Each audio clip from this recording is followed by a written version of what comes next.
साथ हरियाणा में group D का सीईटी एग्जाम आज है। आज और कल 2 दिन सीईटी की परीक्षा होनी है। ग्रुप डी के 13,536 पदों पर भर्ती के लिए परीक्षा। राज्य के 17 जिलों और चंडीगढ़ में बनाए गए परीक्षा केंद्र। परीक्षा सुबह और शाम 2 शिफ्टों में आयोजित। एक शिफ्ट में करीब 3.5 लाख परीक्षार्थी परीक्षा देंगे।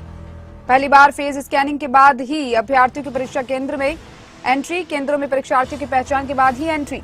सभी परीक्षा केंद्रों के आसपास धारा 144 लगाई गई। हरियाणा में ग्रुप डी का CET exam, group D CET की परीक्षा आज होनी है। इसको लेकर हरियाणा में जो सेंटर्स हैं उन पर कड़ी सुरक्षा के इंतजाम किए गए हैं, कड़ी सुरक्षा के प्रबंध किए गए हैं। आज और कल 2 दिन इस परीक्षा का आयोजन होगा। हरियाणा में ग्रुप डी का CET exam, group D CET की परीक्षा आज और कल 2 दिन सीईटी की परीक्षा है। ग्रुप डी के 13,536 पदों पर भर्ती के लिए परीक्षा। राज्य के 17 जिलों और चंडीगढ़ में परीक्षा केंद्र बनाए गए हैं। स्कूलों, कॉलेजों और शैक्षणिक संस्थाओं में 2 शिफ्टों में परीक्षा सुबह और शाम 2 शिफ्टों में आयोजित होगी। सुबह 10 बजे से लेकर 11:45 तक परीक्षा का समय, दोपहर 3 बजे से 4:45 तक परीक्षा का समय रखा गया। एक शिफ्ट में आपको बता दें करीबन 3.5 लाख परीक्षार्थी परीक्षा देंगे। परीक्षा के लिए कुल 13,75,151 उम्मीदवारों ने पंजीकरण करवाया। परीक्षार्थियों के लिए रोडवेज की बसों में फ्री सफर की व्यवस्था। सभी जिलों में पर्याप्त संख्या में बसों की उपलब्धता। हरियाणा रोडवेज की 3,000 बसें इसमें लगाई गई हैं।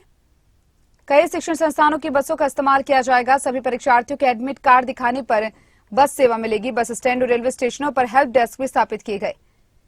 पहली बार फेस स्कैनिंग के माध्यम से के बाद ही अभ्यर्थियों की परीक्षा केंद्र में एंट्री है। परीक्षा केंद्रों पर बायोमेट्रिक और फेस ऑथेंटिकेशन की व्यवस्था की गई है। केंद्रों में परीक्षार्थियों की पहचान के बाद ही एंट्री है।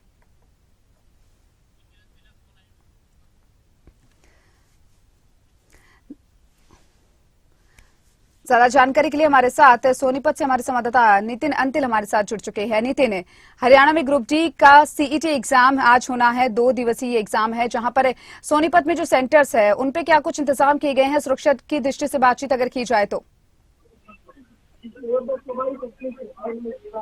जी बिल्कुल, मैं आपको जानकारी दे दूं। जिस तरह सोनीपत की बात कर ली जाए तो सोनीपत में पुलिस के पुख्ता इंतजाम किए गए हैं। 200 से ज्यादा सरकारी बसें और इसी के साथ निजी बसों की ड्यूटियां लगाई गई हैं और पुलिस के पुख्ता इंतजाम देखे जा रहे हैं। और जिस तरह से परीक्षा शुरू होने वाली तो परीक्षार्थियों का आना शुरू हो गया है। सोनीपत में भी 20,000 से ज्यादा परीक्षार्थी हैं जो अलग अलग संस्थानों में जितने भी स्कूल हैं, कॉलेजेस हैं, अपनी परीक्षा देंगे और चेकिंग शुरू कर दी गई है। जो सोनीपत की बात करी जाए 200 से ज्यादा सेंटर सोनीपत में बनाए गए हैं, जहां पर परीक्षार्थी बैठकर 2 शिफ्टों में 2 शिफ्ट बनाई गई हैं, मॉर्निंग और इवनिंग की, उनमें अपने एग्जाम देंगे। और कहीं ना कहीं चेकिंग की जो व्यवस्था वो पूरी कर दी गई है। और जो परीक्षार्थी हैं वो बाहर से आ रहे हैं तो ट्रैफिक व्यवस्था दुरुस्त रहे, इसके लिए जो अतिरिक्त 1,000 जवान लगाए गए हैं ताकि ट्रैफिक भी जाम ना हो और आम जनता को भी कोई परेशानी ना हो। इसके साथ चेकिंग की जा रही है और परीक्षार्थियों को परीक्षा के अंदर जाने दिया जा रहा है। अभी तक कहीं पर कोई विवाद की खबर सामने नहीं आई है। शांतिपूर्ण ढंग से फिलहाल जो परीक्षार्थी परीक्षा केंद्र के अंदर जा रहे हैं और जो बाहर से परीक्षार्थी आ रहे हैं उनके लिए भी पुलिस की व्यवस्था है कि वो परीक्षा केंद्रों तक जो उन्हें ठीक जगह पर वो ठीक जगह पर पहुंचा सके। जी चलिए, बहुत बहुत शुक्रिया आपका तमाम जानकारी को साझा करने के लिए नितिन। और चलिए अब हमारे साथ कुरुक्षेत्र से हमारे संवाददाता राजीव अरोड़ा जुड़ चुके हैं। राजीव, कुरुक्षेत्र में जो परीक्षा केंद्र बनाए गए हैं उनमें क्या कुछ व्यवस्थाएं की गई हैं, अभ्यर्थियों के लिए जानना चाहेंगे? हाँ जी, देखिए कुरुक्षेत्र की बात की जाए तो कुरुक्षेत्र में भी सभी व्यवस्थाएं जो है पुख्ता की गई हैं और सभी अभ्यर्थी जो है उन्हें कड़ी सुरक्षा के उपरांत जो है परीक्षा केंद्रों में जो है परीक्षा के लिए ले जाया जा रहा है और उन्हें जो है प्रवेश दिया जा रहा है। जो प्रशासनिक व्यवस्था है वो बिल्कुल पुख्ता है।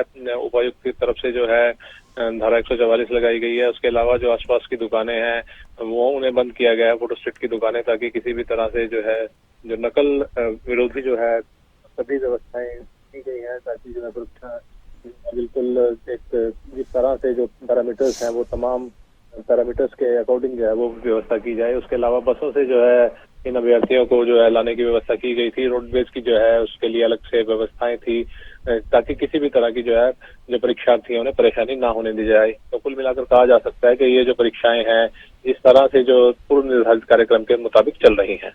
जी, वहीं राजीव, साथ ही साथ इस बार जो है फेस स्कैनिंग के साथ ही जो अभ्यर्थी है उनको एंट्री दी जाएगी, क्योंकि हरियाणा में लगातार देखा जा रहा है कि जो परीक्षा है उनमें धांधली की खबरें लगातार सामने आती रही है। क्या कुछ कहा जा सकता है इस बार निष्पक्ष ये परीक्षा मानी जा सकती है, क्योंकि अब जो एंट्री है अभ्यर्थी को फेस स्कैनिंग के साथ दी जाएगी इस बार?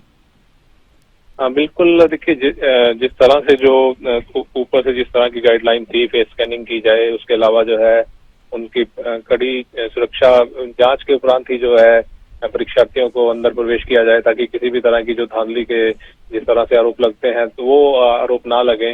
तो इस तरह की जो तमाम व्यवस्थाएं हैं वो यहाँ धर्मनगरी कुरुक्षेत्र जिले में भी देखने को मिल रही हैं।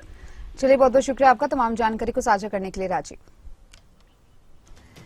आज हरियाणा में सभी परीक्षा केंद्र में आसपास की दायरा 144 लगाई गई है। हरियाणा के